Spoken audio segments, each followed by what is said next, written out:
Welcome to పొలిటెంట్ media. Kishkindhapuri Bellamkonda Sai Srinivas హీరోగా, అనుపమ పరమేశ్వరన్ హీరోయిన్గా వచ్చిన సినిమా కిష్కిందపురి. ఈ సినిమా సంబంధించి ఎలా ఉంది, దాని మీద విశ్లేషణ భరద్వాజ గారితో మాట్లాడి తెలుసుకుందాం. నమస్తే అండి. నమస్తే అండి. సార్, ఏంటి సార్ బెల్లంకొండ శ్రీనివాస్ బాబు చూస్తే బాగా కష్టపడుతున్నట్టుగా ఉంటుంది, అనుకున్నంత విజయాలు ఏం కనిపిస్తున్నట్టుగా లేవు. హిందీలో కూడా ఒక డిజాస్టర్ ఇచ్చి వచ్చారు. అవును. సో ఈ సినిమా ఎలా ఉందండి? అంటే కిష్కింధపురి సినిమా ప్రీ రిలీజ్ ఈవెంట్లో ఆయన ఒక మాట చెప్పాడు. నా సినిమా మొదలైన తర్వాత మొదటి 10 నిమిషాలు ఎవరైనా ఫోన్ తీస్తే నేను ఇంకా ఫర్దర్గా సినిమాలు చేయను అని ఒక మాట వాడాడు ఆయన. ఆ టైంలో నేను మీకు ఫోన్ చేసినట్టున్నా. అయితే ఈ సినిమాకి సంబంధించి జరిగిన గొడవ ఏంటంటే, మొదటి పావుగంట పర్వాలేదు, సినిమా అంటే సబ్జెక్ట్లోకి తీసుకువెళ్ళటానికి తన ప్రయత్నం తను చేశాడు డైరెక్టర్ కౌశిక్. కాకపోతే ఇది కూడా గందరగోళపు స్క్రీన్ ప్లే. అంటే స్క్రీన్ ప్లేకి సంబంధించిన సమస్యతో పాటు ఈ కాన్సెప్ట్లోనే ఒక సమస్య ఉంది. ఆ సమస్య ఏంటంటే, కొంచెం ఎవరినైతే ఘోస్ట్గా చెప్పదలుచుకున్నాడో తను, ఆ క్యారెక్టర్కి ప్రపంచానికి మధ్య ఒక కాన్ఫ్లిక్ట్ని బిల్డ్ చేయాలి. అప్పుడు వర్కౌట్ అవుతుంది. ఎనీ ఘోస్ట్ మూవీ మీరు తీసుకోండి, ఈ ప్రపంచం మీద ఒక కసి ఉంటుంది వాళ్ళకి, ఏదో కారణం. దాన్ని ప్రాపర్గా ఎస్టాబ్లిష్ చేయలేదు ఈ సినిమాలో.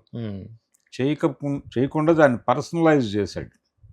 పర్సనలైజ్ చేసి, అంటే మనకి ఘోస్ట్ తరహా చిత్రీకరణ, ఘోస్ట్ సినిమానే ఇది, హారర్ జానర్లో సినిమా చేయాలి అనుకున్నాడు.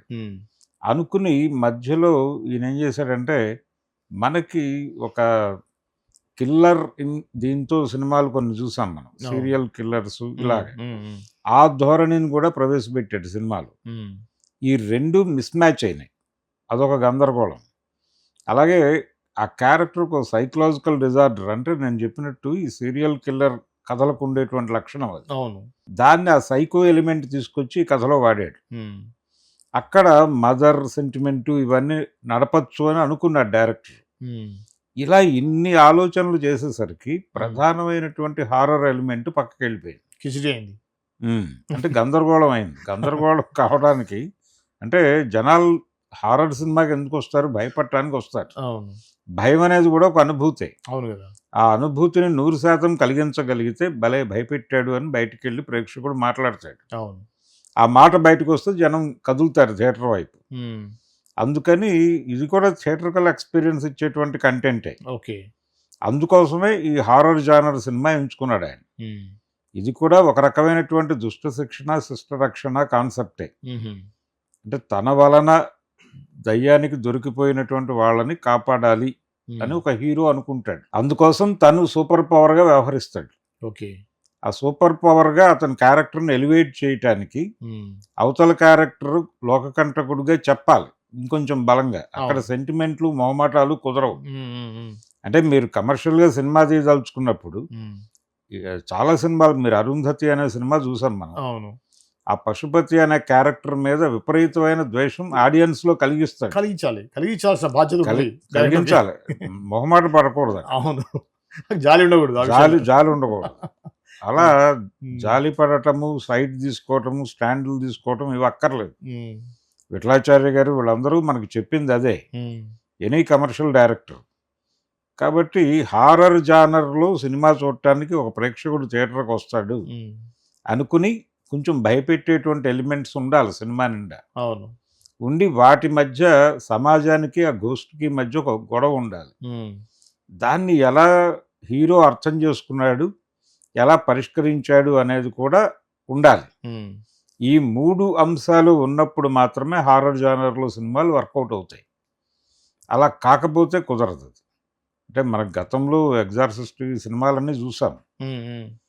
ఆ ఎక్స్పీరియన్స్ ఇచ్చే పద్ధతిలో ఇందులో సన్నివేశ కల్పన జరగలేదు. ఓకే, అలా గతంలో ఇదే సాయి శ్రీనివాస్, అనుపమ కాంబినేషన్ రాక్షసుడు ఒక సినిమా వచ్చింది. అవును, అది ఆడింది. అంటే ఆ ఫ్లేవర్ దీంట్లో ఉందా? నాకు బయట వినిపించే టాక్ ఏంటంటే రాజుగారి గది ఫ్లేవర్ కొంత ఉంది అనేది. హారర్ జానర్ అన్నప్పుడు కదే కదా, మనకు అంతకు మించే ఉంది. హారర్ జానర్ లో మీరు హారర్ కామెడీ అయినా ఎంచుకోవాలి. హారర్ కామెడీ ఎంచుకోవాలి, లేదంటే అవుట్ అండ్ అవుట్ హారర్లో వెళ్ళిపోవాలి. ఈ రెండిటిని మిక్స్ చేసి సగం సగం చేయటం ఇలాంటి పనులు కూడా పెట్టుకోకూడదు. ఓకే. అంటే కామెడీ మిక్స్ చేసుకోవచ్చు హారర్ సినిమాలు. సమ్ ఎక్స్టెంట్ అది ఓకే.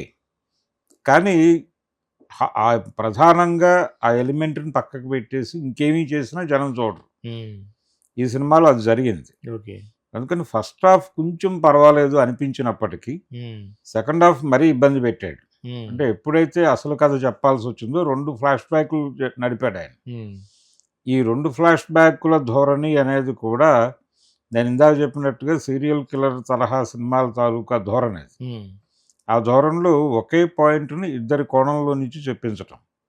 ఇక్కడ డైరెక్టర్ గారు ఎలా తయారయ్యాడంటే, ఒకటేమో క్యారెక్టర్‌తో ఫ్లాష్ బ్యాక్ చెప్పిస్తాడు. చెప్పించి అండర్ ప్లేలో తను ఒక ఫ్లాష్ బ్యాక్ చెప్తాడు. ఓకే.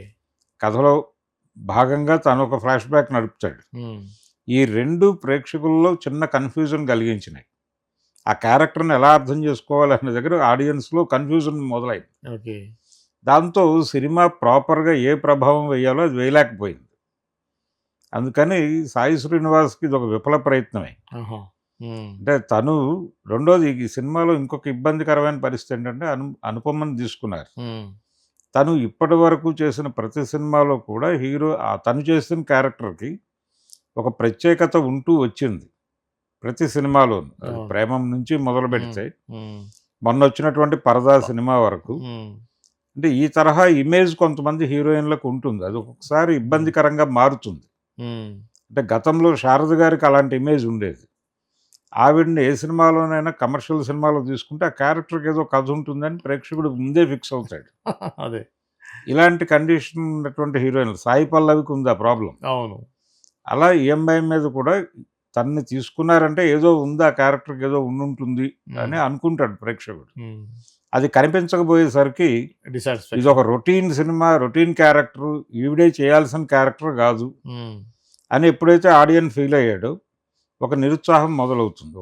అంటే అసంతృప్తి మొదలవుతుంది. ఇలా ఆ క్యారెక్టర్ నుంచి కూడా కొంత అసంతృప్తి జనరేట్ అయింది జనాలకి. ఓకే. ఇది ఒక రొటీన్ హీరోయిన్ క్యారెక్టర్. అనుపమయే అక్కర్లేదు, ఎవరిని పెట్టినా నడుస్తుంది. కానీ అది ప్రాపర్‌గా చేసుకోలేదు తను. అంటే క్యారెక్టర్‌ని డీటెయిల్స్ వర్కౌట్ చేయటం దగ్గర డైరెక్టర్లు తడబాటుకు గురవుతున్నారు అనేది స్పష్టంగా కనిపిస్తుంది. అలాగే తను ఏ జోనర్‌లో సినిమా తీస్తున్నాడు అనే కాన్షియస్‌నెస్ ఖచ్చితంగా డైరెక్టర్‌కి ప్రతి సన్నివేశంలోనూ ఉండాలి.